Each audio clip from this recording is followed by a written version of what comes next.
Yay. Awesome. Yay, we're live We're live. officially. Yep. Yeah. Hey, everybody out there.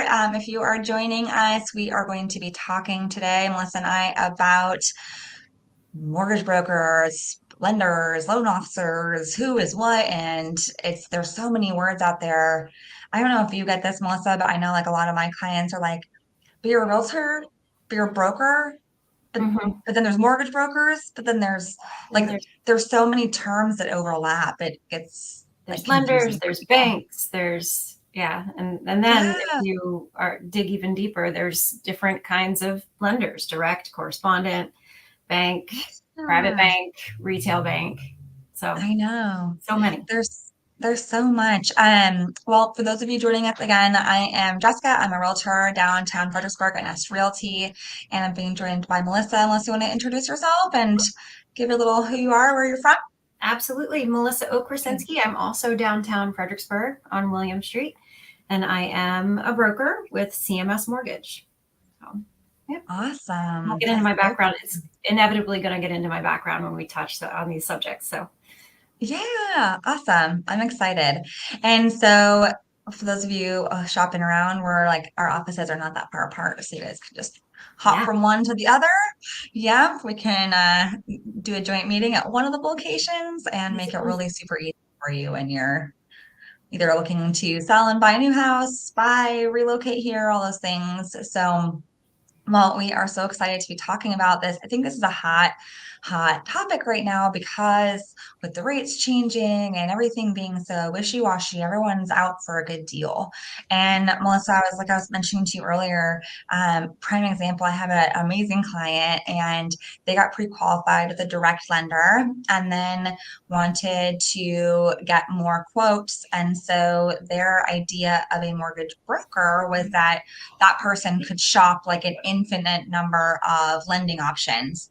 Can you hmm speak to that and like kind of clarify the role of a mortgage broker?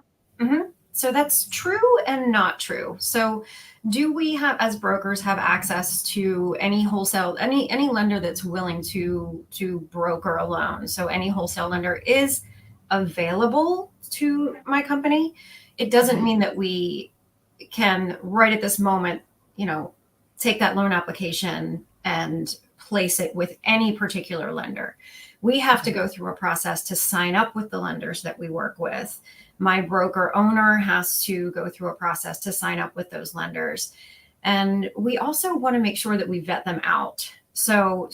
Absolutely. So we do have a vast amount of lenders that we can access, but Okay. there are steps involved and there are relationships involved. So Okay. So when someone applies with you, how many lenders do you have those closer relationships with? So what would a normal like if I get onto an application today and you're looking at it, how many lenders are you checking? hmm So for your day-to-day borrower, so FHA, VA, conventional, I have probably a top five, uh, Okay. and then in my pipeline, you'll likely see no more than three. Okay. Now, the reason for that again is it's not just price. Of course, we shop based on who has the best rates, but I can tell you right now, there are lenders out there that have much cheaper rates than I have in my pipeline, but I would not touch them with a 10-foot pole because they cannot close a loan. Their service stinks. They may take 3 or 4 months to close that loan, and I would Okay. not have any business from any client or lender or realtor if I worked with them. Okay. So price is important, but the relationship is number one. The relationship with that lender Absolutely. is number one. Now, do Okay. I have lenders on the sidelines that I don't use that often, but I have a relationship with because they do something outside of the box, like these Mhm. DSCR and non QM lenders that you're hearing about, these portfolio lenders, manufactured housing.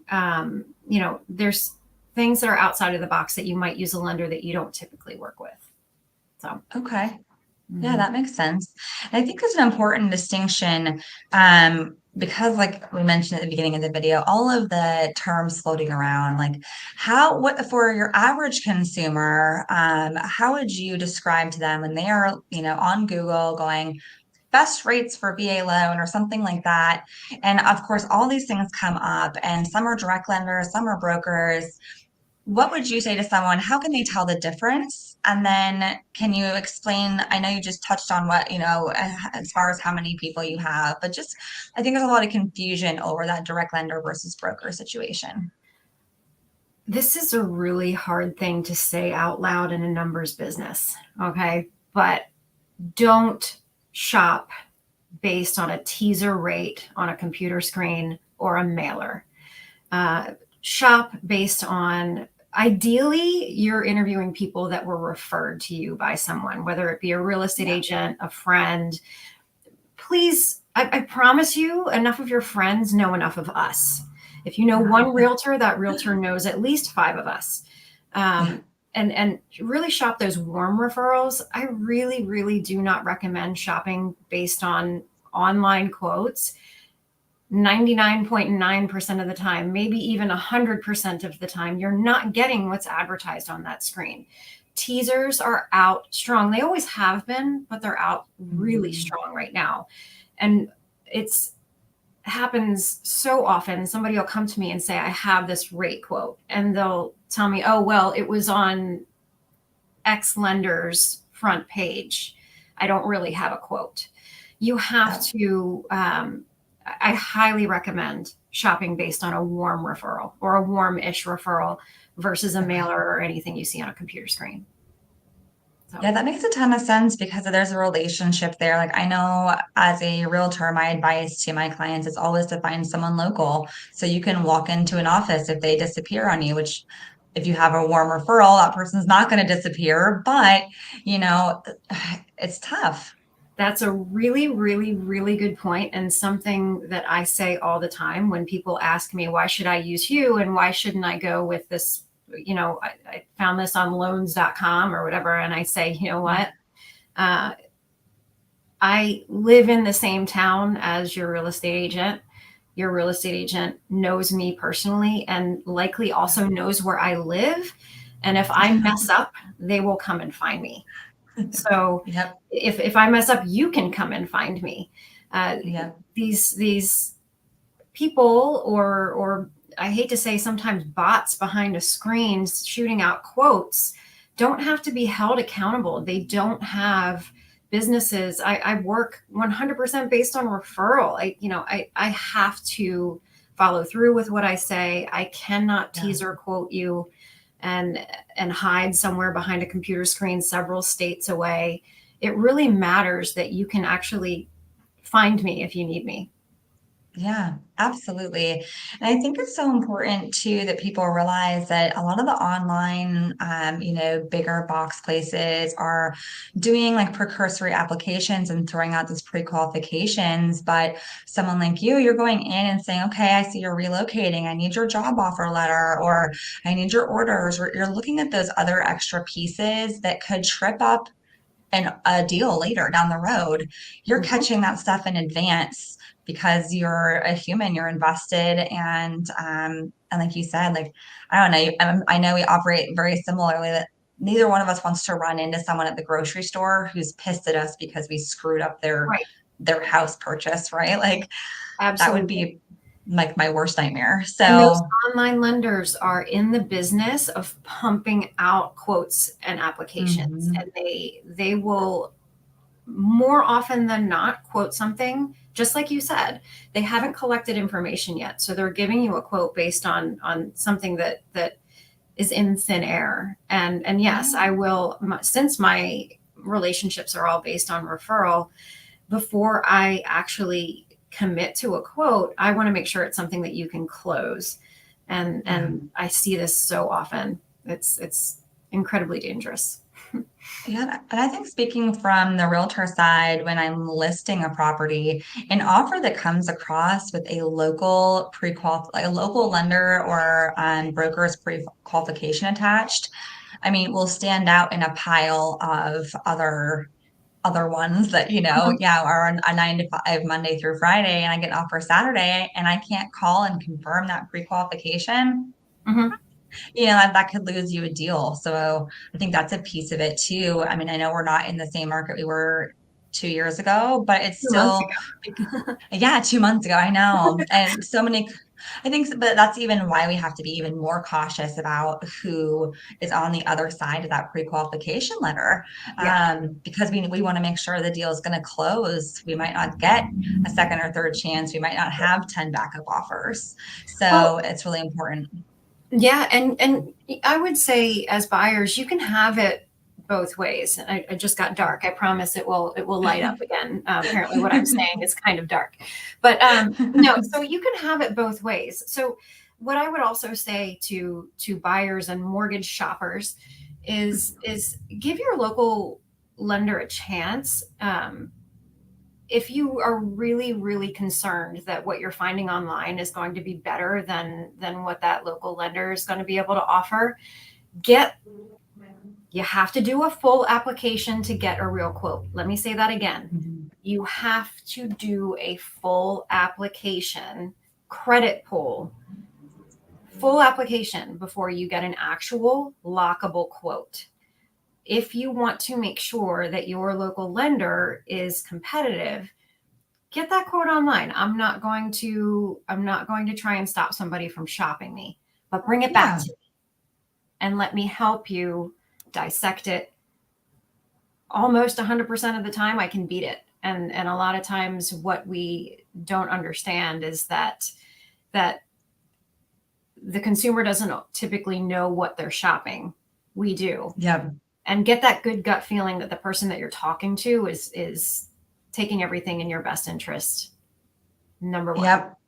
I think that's so important because especially again, just hitting on that local aspect when you can go in and sit down across from somebody, there's, their families, things like that. That's a huge, as a realtor, I get bombarded with emails from lenders and I take the time to read the small print in the email, Mhm. and it's that small print is really scary. Like, yeah, we're going to give you 30 days or, there's so many stipulations. So Mhm. I think it's really important for people to remember while they're shopping lenders is if it seems too good to be true, it probably Probably. is. And Yeah, that applies here tremendously. for sure. Um, yeah, you said teasers. That's such a nice term. Like it's clickbait. I mean, there's so much of 1,000%. that going on right now.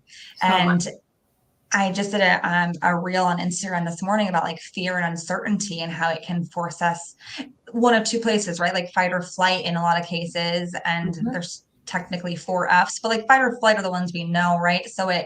I think the fear and uncertainty in our real estate market is causing that too. And so Mhm. sometimes that pushes us into doing like all these applications online. So what would be the biggest piece of advice that you would give someone who's shopping for the best rate or the best program? Because that's the other piece I think that's confusing.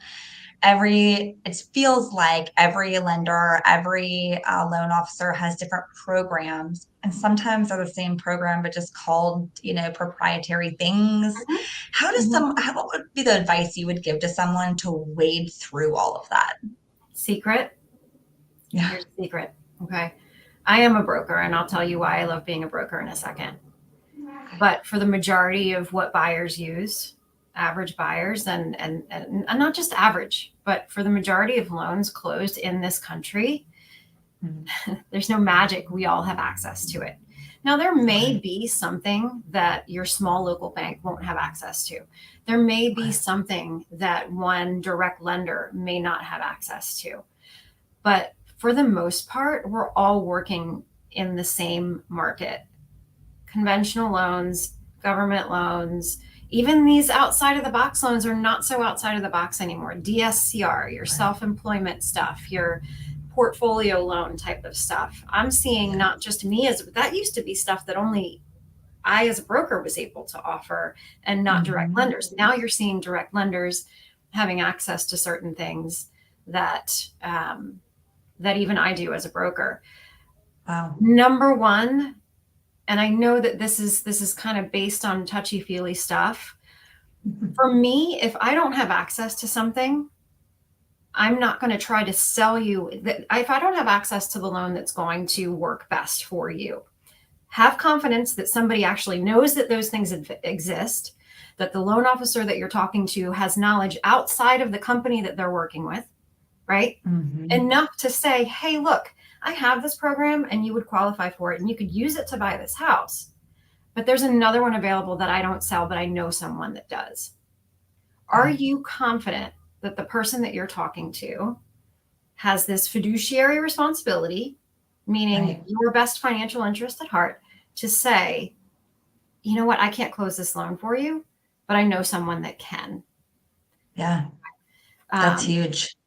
Really big deal. Now, because I'm a broker, I mean, I don't have one conventional program and rate to sell. I don't have one VA rate and program to sell. The reason I'm a broker is because if I've been a direct lender before, not liking my rates, Mm-hmm. not liking my underwriting guidelines, but no choice but to sell them. I've had to Mm-hmm. sell and defend high rates before. As a broker, if the rates are high at this company, I can ditch them and go over here. If my underwriters are taking too long at this lender, then I'll go to this lender over here. And so there's this misconception that brokers don't have any control. I have been Mm-hmm. a retail banker, I've been a private banker, I've been a direct lender, I've been a correspondent lender. I've been a broker the longest because I have the most control. The lenders want to keep my business, so they will always do what they can to please me. Yep. The direct lenders, unfortunately, you have to manage within that little box. And if times are running slow, if rates are running high because they need to recoup Yep. costs on marketing or big brick and mortar that they've put up somewhere and they need to make their money, they'll jack up their rates. Sometimes Mm-hmm. lenders will raise their rates to slow production. Mm-hmm. I never have to worry about that. So I'm just going to ring Yeah. the little broker bell. Yeah. I think that's awesome. And especially for, I work, not solely, but a big predominant portion of my business is VA. And I can't, I always try to make sure that my VA folks are working with a broker, especially some of the direct lenders you have access to, like UWM, like just Mhm, have these rates that are phenomenal. I mhm, mean, that other people can't touch. So, I think absolutely. it's important that even if you have a bank that you love and you've banked there forever, or a credit union, or whatever the case may be, Mhm, it's still so important to check out, the other options and opportunities, because there really are so many misconceptions. And mhm. I love that fact that you mentioned that, if your program doesn't fit and you feel like someone could be better served outside of what you can provide, that you would refer them out. And I think that's a huge piece of trust that we have to have. Absolutely. Um, and guys, when you're out and you're shopping around, and that touchy feely, that relationship is really important, because this is a huge deal, and you should shop around. I think about this, like, I think that one of the most interesting pieces of buying and selling real estate is that we never touch the money. Like, we Mhm, as consumers, right? So you mhm, go buy a house and you're like, oh yeah, it's 400 or 500 or whatever, how many 100,000. mhm. I always try to tell my clients, like, imagine if you were holding that in cash. Would you just hand Such a that to good the way to put first it. yeah, like, Mhm, would you ever just hand that off to the first agent that answers their phone, or the first broker that gives you a quote? Like, maybe, but like, hopefully you do your due diligence and shop and interview and make sure that the fit, like the program is the best option, the pricing, like the person, all of those different pieces have to fit together like a puzzle. And I think you mentioned, as realtors, we all have brokers like you that we recommend and that we mhm. know and like and trust, right? Are the big things. And there's a reason for that, not because we're getting any kind of spiff or incentive. The Nope. incentive is that, like, you guys as consumers get your house closed, because we know, Melissa's going to get the job done, because she doesn't want to come into our office and be No. like, oh, hiding. So fun. So yeah, I think that's so important. But yeah, I love that advice of just the warm and fuzzy element that you mentioned, because it's critical. Like, is that person answering phone calls or text messages in a relatively expedient manner? Mhm. And obviously we all have families and lives, but is it a hey, at Friday at 5 p.m., you'll hear back from me Monday. Hmm. That's Hmm. important. Yeah. Can you reach that person? And are they available when you need them? I always say to people, Yeah. especially if things start to get a little tense, the Mhm. most important thing is that you trust me. And Yep. somewhere along the line, I feel like maybe we lost that. So if you don't trust me, Yeah. please, we can either work on that, or you have my permission to find somebody that you do. But that's the most Yeah. important thing. So. And for those of you just joining us, I see a couple people just freshly jumping on. We're talking about how to shop around, how to find the best rates, the clickbait that's happening, and we are live, so you guys can drop questions in the comments, and we will absolutely address them. And if you happen to catch us on a replay, we will still address your questions in the comments. So I just wanted to quick interrupt our conversation to make sure people, we would love to answer your questions. Melissa, real quick, can you answer or can you speak a little bit to that individual who is out there going, no, I'm going to be my own broker and I'm going to put in 10 applications across, the top 10 Google results. How, if anything, is that affecting their credit? And in what window should someone reasonably shop rates within? So there is a little bit of a shopping window. I always say maybe three credit pulls at the Okay. most. At the most. Okay. Once you get more than that, I personally, the amount of spam calls that you're going to get from that alone, just from you're not going to get it from me, but definitely a lot of the online lenders put you Yeah. into a bucket, and you're just going to continue getting calls, and until you consummate a loan somewhere, you're just going to, even after you buy the house, you're going to continue to get calls. Yeah. So I think three at the most. And Okay. actually, that was one good thing I wanted to bring up: the timing of shopping. Yes. Please do not shop after you sign the contract. Shop before.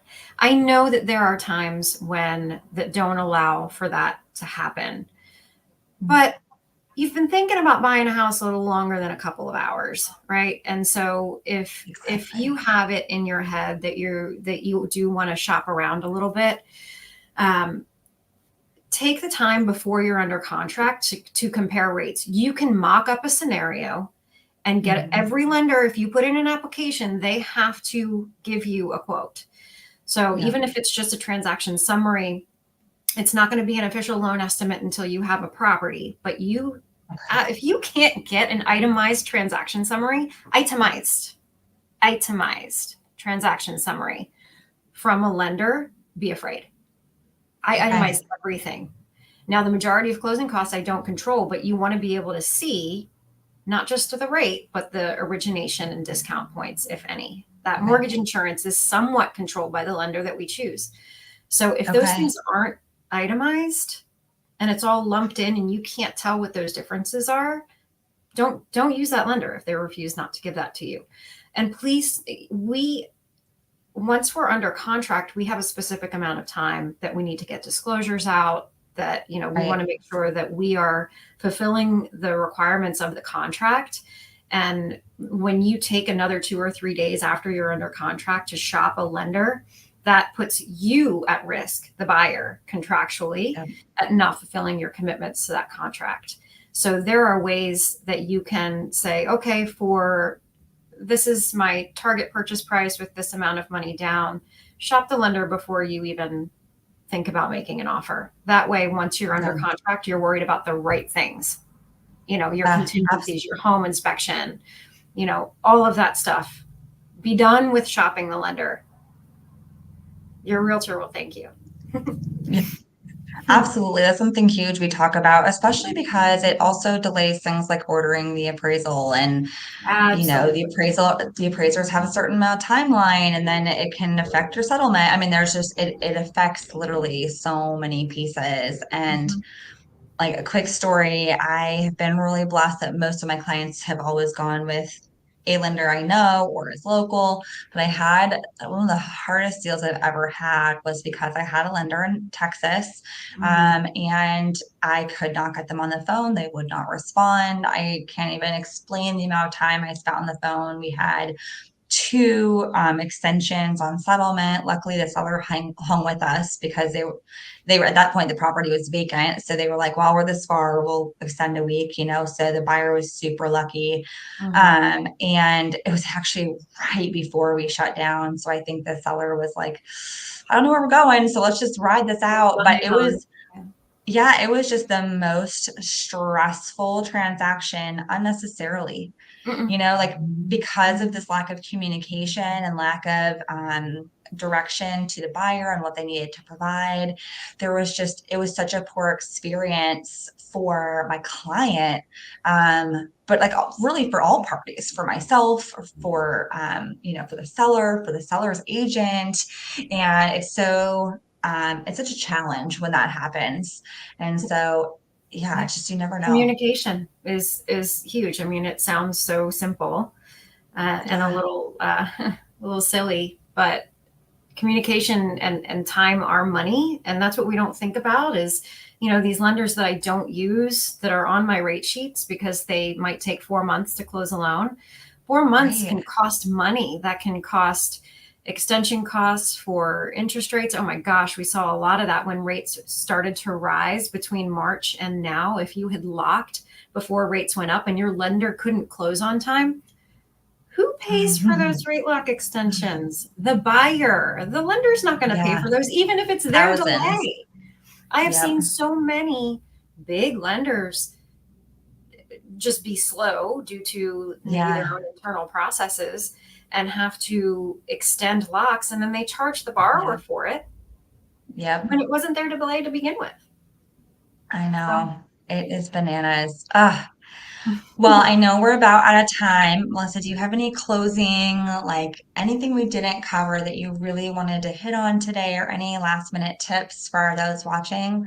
um, I just want to say it's a really unsure market right now. We're hearing about high interest rates. We're hearing about just a lot of questions about what's going on with Yeah. lending and real estate.